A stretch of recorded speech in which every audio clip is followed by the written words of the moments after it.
Standardized testing is not effective in evaluating students' learning.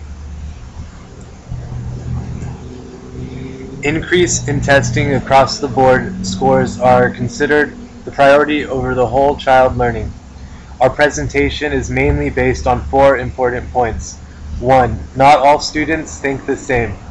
2. Creates unnecessary stress for students and lowers self-esteem. 3. How should testing be done and used?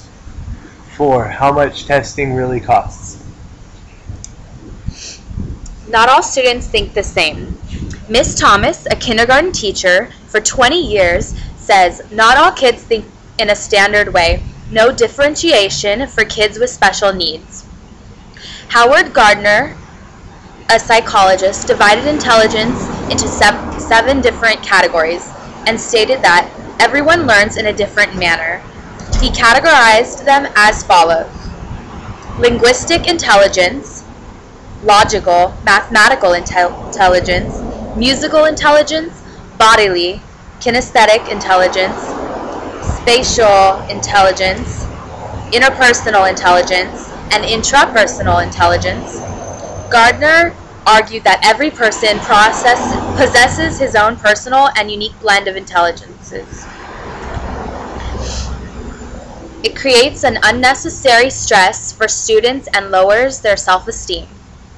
Ms. Thomas states that her daughter, a 3rd grader, feels pressured by the expectations of her parents, teachers, and administration to perform highly on her STAR testing.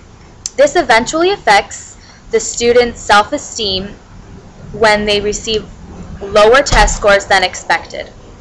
In the last 20 years, students who are not performing highly have been labeled ADD, ADHD, or learning disabled and put in a special education class without thinking of the emotional and psychological damage done to the child with this testing strategy.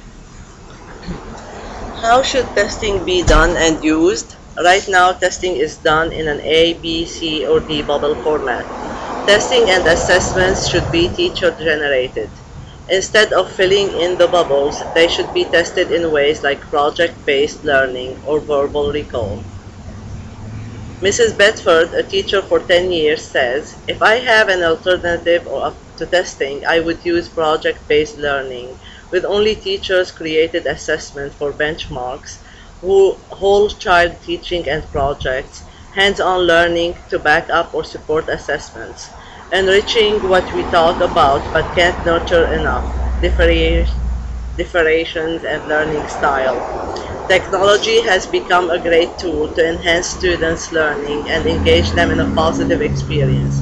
Using computers, games to recall information taught and learned make the assessment more meaningful, interactive, and less stressful."